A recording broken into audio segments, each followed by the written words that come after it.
Ya, kepemimpinan rejim tentu ada masa ininya, ada masa mundurnya ya. Masa Orde Baru meskipun banyak penyimpangan-penyimpangan, tetapi maju juga, Indonesia maju, terutama tahun 1980-an gitu. Waktu itu sempat disebut sebagai macan Asia. Di Asia Tenggara, Indonesia itu terpandang. Singapura, Malaysia itu masih masih respect ke Indonesia di waktu itu.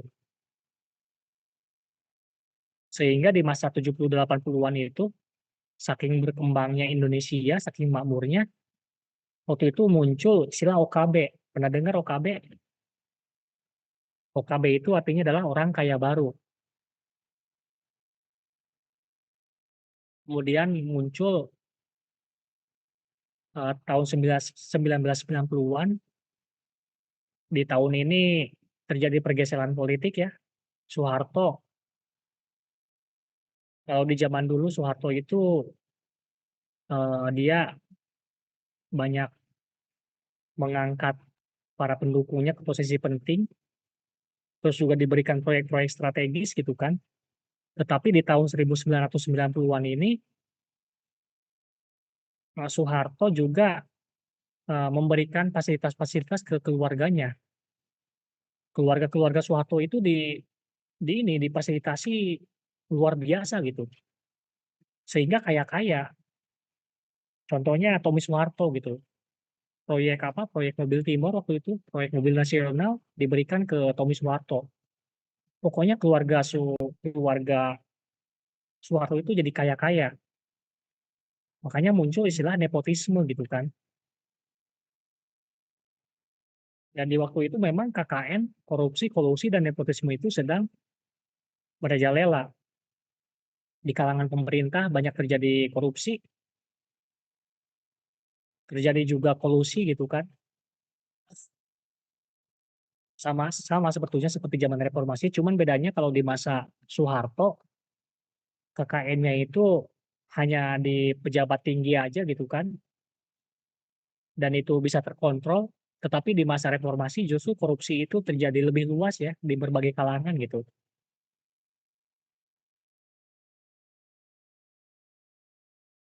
Sehingga dengan adanya kebijakan Soeharto itu banyak terjadi proses protes besar-besaran gitu kan. Dan yang menjadi pemicunya adalah krisis ekonomi tahun 1997-1998. Dolar yang tadinya 2.400-an langsung anjlok ke 15.000 gitu. Kalau ekonomi udah jatuh, udahlah. Pas itu biasanya udah ada revolusi itu. Makanya akhirnya kan terjadi demonstrasi besar-besaran gitu kan, sampai chaos gitu kan. Akhirnya Soeharto turun juga dari jabatannya dan kita masuk Indonesia masuk ke periode selanjutnya itu periode reformasi. Luar biasa ya. Kalau kita lihat sejarah gitu kan, kejatuhan rejim itu terjadi karena ada penyimpangan-penyimpangan, penyimpangan moral gitu. Soeharto ketika dia melakukan nepotisme gitu, itu di masa-masa akhir Soeharto gitu. Kalau kita ini debatable ya. Kalau kita refleksikan ke masa sekarang gitu kan, di masa sekarang mirip-mirip sebetulnya sama dengan di masa Soeharto ya. Cuman bedanya kalau Soeharto dulu keluarganya itu hanya diberikan akses ke ekonomi, ke proyek-proyek, tapi sekarang malah keluarganya itu diberikan akses kekuasaan gitu. Ada dinasti politik kalau sekarang. Ada pola-pola yang berulang gitu. Semua semua orang terdekat keluarga penguasa itu, keluarga presiden itu kan akhirnya maju gitu, maju jadi penguasa politik gitu. Walau alam sih, tapi seperti itu di dalam sejarah seperti itu, selalu seperti itu. Masa-masa pemerintahan itu ada masa dari mulai muncul, kemudian masa-masa jaya dan terakhir masa-masa jatuh. Dan itu sebanding dengan penurunan moral pemimpinnya. Bagaimana Pancasila di masa reformasi? Di masa reformasi ini terjadi amandemen UUD 1945. Apa aja yang diamandemen? Ada yang tahu yang diamandemen apa aja diantaranya?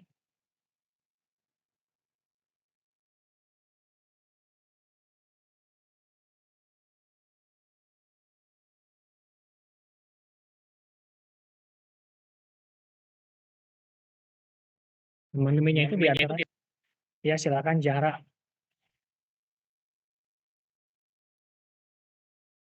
Jadi silakan siapa yang mau berbicara?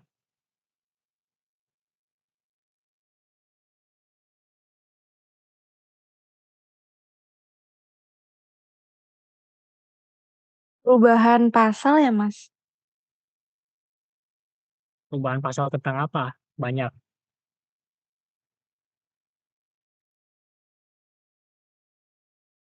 Contohnya ini, kalau di masa kalau di masa Orde Lama itu, Orde Baru presiden itu bisa menjabat maksimal 5 tahun dan bisa diperpanjang, tapi tidak ada batasan gitu kan, sehingga Soeharto bisa bisa berkuasa selama 30 tahun, tetapi di masa reformasi ini justru dibatasi hanya sampai 2 periode.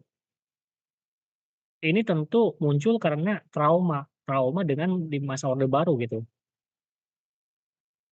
Takut, mereka takut. Jadi agar presiden itu tidak berkuasa lama gitu, makanya ya udah dibatasi aja jadi dua periode jadi maksimal 10 tahun.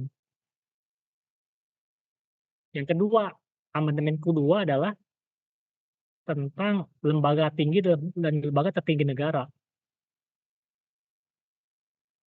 Kalau di masa Soeharto ada yang namanya lembaga tertinggi negara. Lembaga tertinggi negara itu MPR, kemudian di bawahnya itu ada lembaga tinggi negara. Lembaga tinggi negara itu ada MPR, lembaga tinggi negara itu DPR, DPA, Presiden, Mahkamah Agung dan segalanya. Maka di masa reformasi dihilangkan gitu. MPR sebagai lembaga tertinggi negara dihapus dan kedudukannya diratakan dengan disamakan dengan Presiden, DPR, DPA, MA. Jadi hanya ada lembaga tinggi negara. Mengapa bisa seperti itu?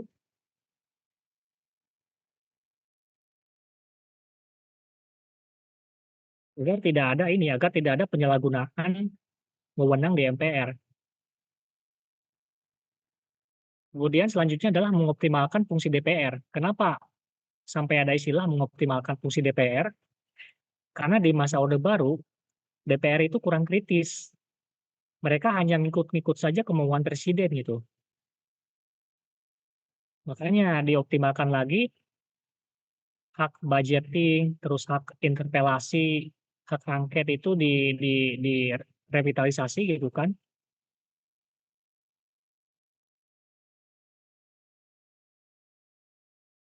Ya meskipun sekarang ya DPR tetap saja kan seperti itu, nggak ada peningkatan kan. Kemudian terakhir mengembalikan fungsi lembaga-lembaga tinggi negara. Tadinya tadinya itu DPR, MA, MPR itu tidak punya power gitu kan, karena semuanya tunduk kepada Soeharto gitu kan. Akhirnya fungsi dari lembaga-lembaga itu juga di revitalisasi gitu kan. MPR kemudian disejajarkan dengan DPR dan lembaga-lembaga tinggi lainnya sehingga seimbang, tidak ada super power gitu kan. Nah, itu hal yang muncul dari rasa trauma terhadap sejarah, trauma terhadap Orde Baru. Bisa dibilang reformasi itu kebalikan dari Orde Baru. Ada amandemen-amandemen sampai 4 kali dan isi dari amandemen itu adalah kebalikan dari Orde Baru.